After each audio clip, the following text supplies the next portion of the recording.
right, hey y'all. So I wanted to get on here and kind of tell my story a little bit and, talk about some things that I know that someone else might have experienced, and especially on today. Because if you don't know what today is 2/22/22. And about a year ago, this was supposed to be my wedding day. About a year ago, I planned on this very day, 2/22/22, to get married. I was supposed to be walking down the aisle, y'all. But guess what? God had other plans, okay? So it's crazy because when I was thinking of my marriage and how I wanted it to be and what day I wanted it to be on, I don't know why 2/22/22 just came to mind. But it did. And I'm like, okay, 2/22/22, that's the day. Mind you, the man that I was with, the father of my children, he had proposed to me in 2019. So I was supposed to plan a long time ago. So it just goes to show you how God does things, because as soon as he proposed, we had the pandemic in 2020, in 2020. So I never planned our wedding or anything, and all of a sudden I was like, okay, it's time. We've been together for a very long time, 8 years? So I'm like, okay, it's time. And God had done things in my life, and it made me feel like, okay, it's time, because I felt guilty. I felt like things will work out if we were married. Mind you, we had been together for a very long time. And I say a very long time because 8 years is a very long time. And I wasn't getting blessed like I felt like I should, and I was also doing things that I should not have been doing. So I'm like, you know what? It's because we ain't married yet. We're not married yet. That's why. So I'm like, we need to get married so we can get blessed, Not that I never once thought that God had other plans for me, because mind you, since I had been with this man for so long, even though it was hard, in the back of my mind, it was marriage. So I said 2/22/22 is the day. I started telling all my friends. I started telling all my family. I had my wedding planner set up. We had checked out venues, and it seemed like as soon as I started planning, things started going downhill. And when I say downhill, it went downhill extremely fast. And we were doing good, so I didn't understand it. But rewind back, this is a man that has been in my life, but God has removed several times. And what I'm about to say, I hope it helps somebody, because for a long time, I didn't get it. But God had removed this man from my life several times. He had allowed him to walk out of my life several times. And as soon as he was ready to come back, or as soon as he wanted to try to make things work, I opened the doors. Because mind you, I had kids with this man. And, I just wanted my kids to have a relationship with their father. So what I'm about to say is, when God removes someone from your life, don't be so quick to open them doors back up. When God allows someone to walk out of your life, allow them to keep walking. Do not open that door. And when I say do not open it, I mean closed, locked, bolted, everything. Because God is trying to tell you something. God is trying to tell you something. And for 8 long years, God was trying to tell me he is not the one. And me being disobedient to God, I said, oh, yes, he is. Look at me. I'm trying to tell God. Yes, he is. God is like, no, ma'am. We had our first daughter. He removed this man from my life. Mind you, we had our first daughter together. And I still didn't see. I'm like, oh, God, come on. I'm praying for this man to come back. I'm praying for this man to be replaced, but not replaced, but put back into my life, And God is like, he's really looking. I could just see God now shaking his head like, Situation happened. Here he comes. I open the door. I can just imagine myself with 2 doors, open them wide, like, yeah, come on home. After, and God is like shaking his head. No, ma'am. Then years pass. God removes this man again. And when he removes him this time, I'm still like, God, no. This is not it. This man is supposed to be in my life. And God is still steady telling me, no, ma'am. And I didn't listen. And when you be disobedient to God, the only thing that comes behind disobedience is hurt, is pain. So mind you, every time this man came back into my life, came back into me and my children's lives, the pain was worse and worse. And here I am trying to get myself together, trying to figure out what's going on, trying to, be more spiritual. And I'm running from the devil because I feel like Satan is attacking me. But of course he's attacking me, because one thing you don't realize is you could be running from the enemy and the enemy be right in your bed. Come on, somebody. The enemy be right in your bed next to you, hovering over you, right there with you. You running from death. There go the enemy right there, drowning you with death. Then you running from abuse. You got abuse sleeping right next to you. And I'm praying for us, though. I'm praying for us, because I'm like, come on, God, this is my person. And God is like, no, ma'am. He hasn't been your person for a very long time, but I'm going to keep allowing you to tell me what you think is best, because I'm just going to show you how what you think is not what it is. Thy will be done. Allow my will to be done is what God was saying to me. But instead, I said, no, my will. I was feeling like my will be done. I will determine how my future is. I will determine my future husband. I will determine the children that my kids have in their life. I will determine the father my kids have in their life. Let me rephrase that. I will determine who my kids are surrounded by when it comes to a man, and I want that one. And God is, I could see him laughing at me like, okay, you sure? You sure? And I'm like, yes, Jesus. I'm like, yeah, come on now. And I found myself drowning. I found myself doing things that I wouldn't normally do. I found myself becoming more addicted to things that I never thought I'd be addicted to. I found myself drowning. I found myself having substance abuse problems, and I'm the strong one in my family. And it's like, no, this is not for you. I found myself drowning myself in alcohol. And it's so crazy, because the person that I was supposed to love me, that I feel like I'm telling God, he's for me. He wasn't encouraging me to stop. He was encouraging me to continue with the addiction. And when I say encouraging me to continue with it, what he would do is, instead of saying, don't drink, he would tell me, you're not an alcoholic. And in my mind, I knew I was. I've been alcoholic for a very long time, is what I would say. But he would make me feel better and say, no, you're not. Just drink a little less. And being with me for so long, or anybody around me, or me just knowing myself, I know I just can't drink less. That's just not. God tried to take alcohol out of my life a very long time ago, when he showed me that I couldn't handle my alcohol. You get what I'm saying? It seems like when you drink for so long, you feel like your tolerance should really go up, right? It should go up. So I'm like, okay, I've been drinking for years, and I still get extremely intoxicated. Excuse me. I still get very intoxicated. And it's like, what's going on? And it's crazy how you could be really just talking to God like, dang, I thought I would be, I could have some shots and be good by now. And Jesus is, no, ma'am, because it's not for you. If you find yourself slumped over and not able to handle your alcohol, it's because drinking is not for you. Not saying that people that can handle their liquor, it's for them, but I'm speaking for myself. Alcohol is not for me. And I had somebody right next to me telling me how it's okay, instead of trying to encourage me like, okay, well, maybe you should, he's like, you okay.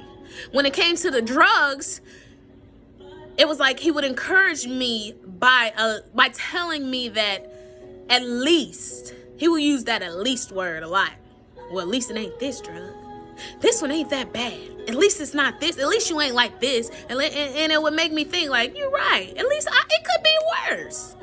But I felt so bad. I felt like that was the worst. I found myself on my hands and knees so many times, praying and asking God, when is it going to be enough?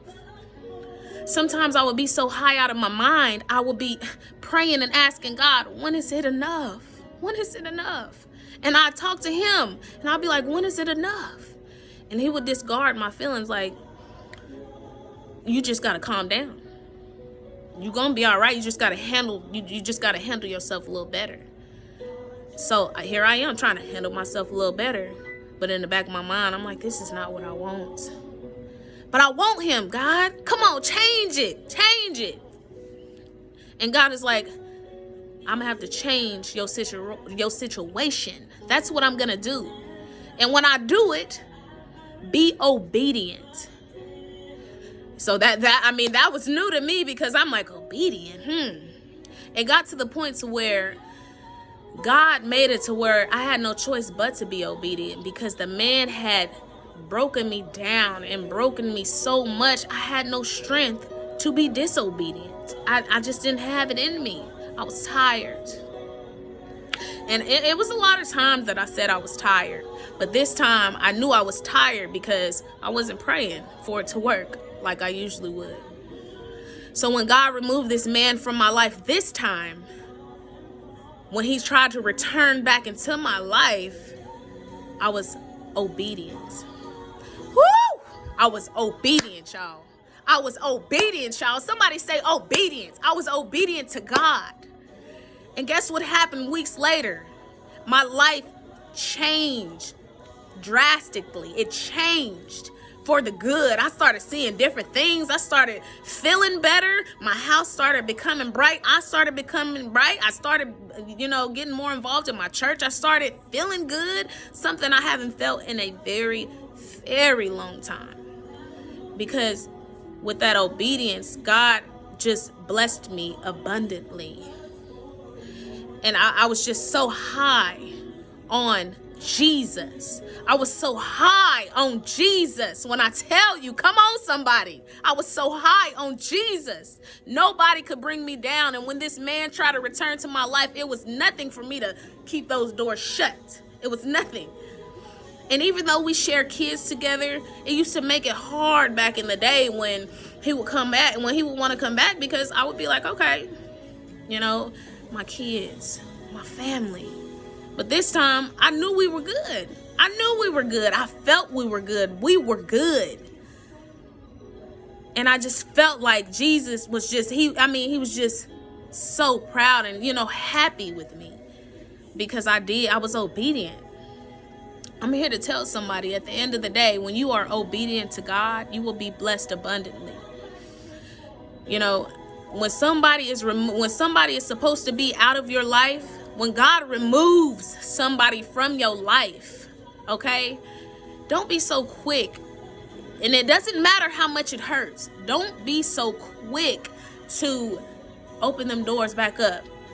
Don't be so quick to pray to God for them to return, because God is working on something in your life, and he understands you, and he knows you, and he knows that your heart is too full of love to let this person go, and he knows that this person is not for you. Understand that. Come on, somebody. Understand that. When God allows somebody to walk out of your life, okay? Because a few times God allowed that man to walk out of my life. And when I say walk out of my life, I mean walk out of my life. And it would hurt me. It would crush me, because I didn't understand. And God is like, I'm allowing him to walk out of your life because I know you're not going to let him go. He has to walk out of your life in order for your life to be free of him. He has to. And I'm like, I started getting insecure. I started feeling like, because I know I'm a good person. And God knew I was a good person too. But I was so messed up when it comes to my self-esteem. I didn't feel good anymore. I felt so low of all lows, because I was sleeping with the enemy. He did everything he could to make me feel low, so I felt like I needed him. And he was very successful for a very long time until I was obedient to God. Until I allowed him to take the wheel and allow his will to be done. When he removed him from my life that last time, oh, Jesus. Oh, my God. Blessing after blessing after blessing. My aura is just so bright. It's so bright, and I never would have imagined, because I was holding on to him, and it's crazy because 2/22/22 is today. I was supposed to be walking down the aisle, y'all. I'm talking about I was picking out dresses and everything, and I just want to thank God. I want to thank God because that would have been the biggest mistake of my life. The biggest mistake of my life. Because it would have just been more pain and more pain, because that's not what God's will was.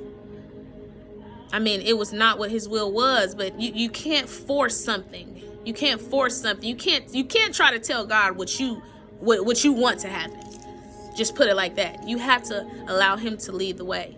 And that's not only with relationships. I feel like that is with friendships, with friendships as well, because I've had a couple friends, and I know it's just, you have to learn to understand that God removes people for a reason.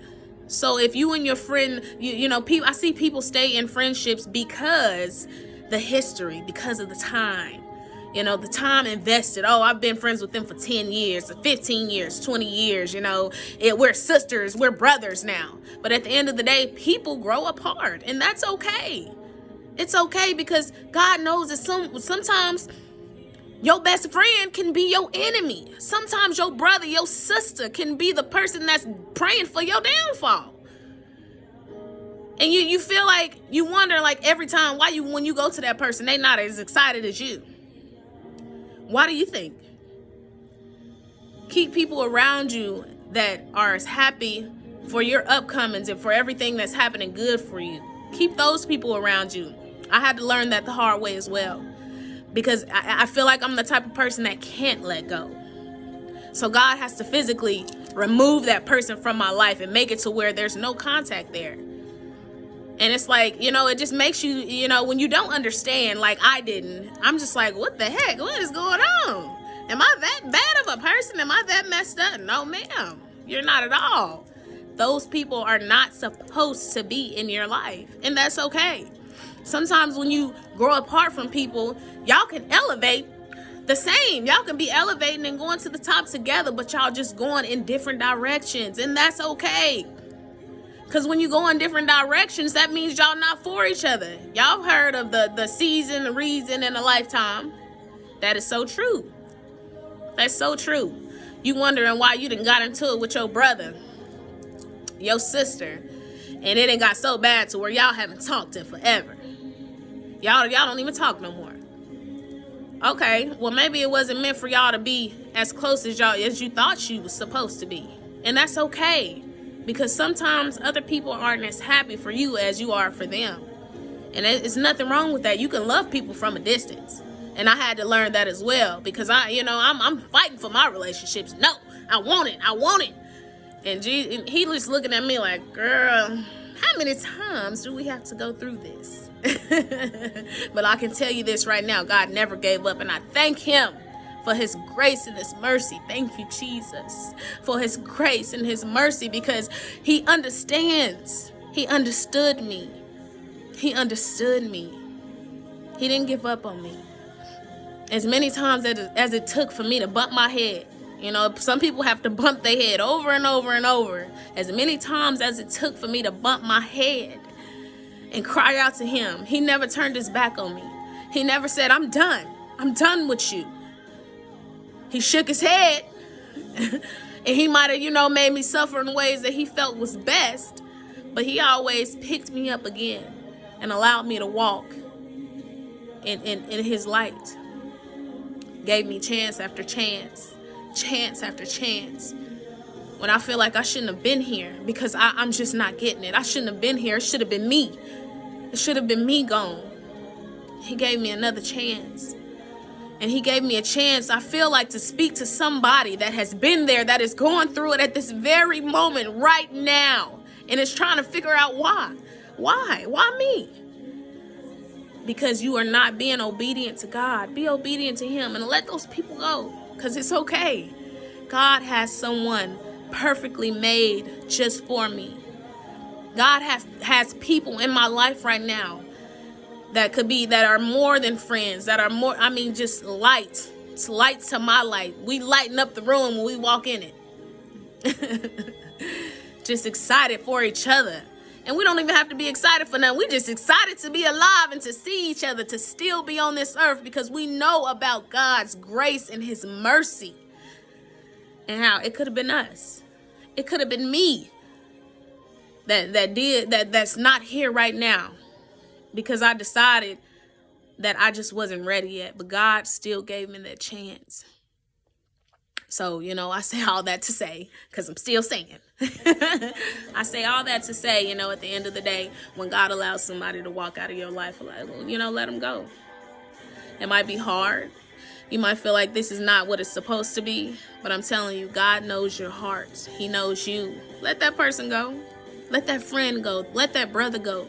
And sometimes God removes somebody just for a moment to work on you. And then they allow that person to return to your life when you are a better person and they're a better person. It could be like that too. But allow God to open them doors. I was pulling them open myself.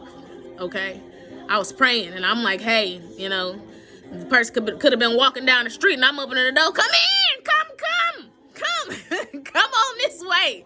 God tried to take you out of my life, but not today. I see you. I'm pulling them in the door. Pulling them in. No, ma'am, don't do that. No, sir, don't do that. Because at the end of the day, God knows your heart and God loves you. And as long as you love him, it's free. It's free to love him. It's free to be happy. It's free to have peace. And it's crazy because I chose 2/22/22. And that means peace. It means love. It means, it means a whole bunch of stuff. The number 2. And I was just like, oh my God, that is the day I'm getting married. But God has showed me so much today. And he allowed me to share my story today. And this is exactly what I was meant to do on 2/22/22. So all y'all continue to love God. Continue to trust him, because he will never leave you astray. He'll never leave you nor forsaken you. He will never lead you astray.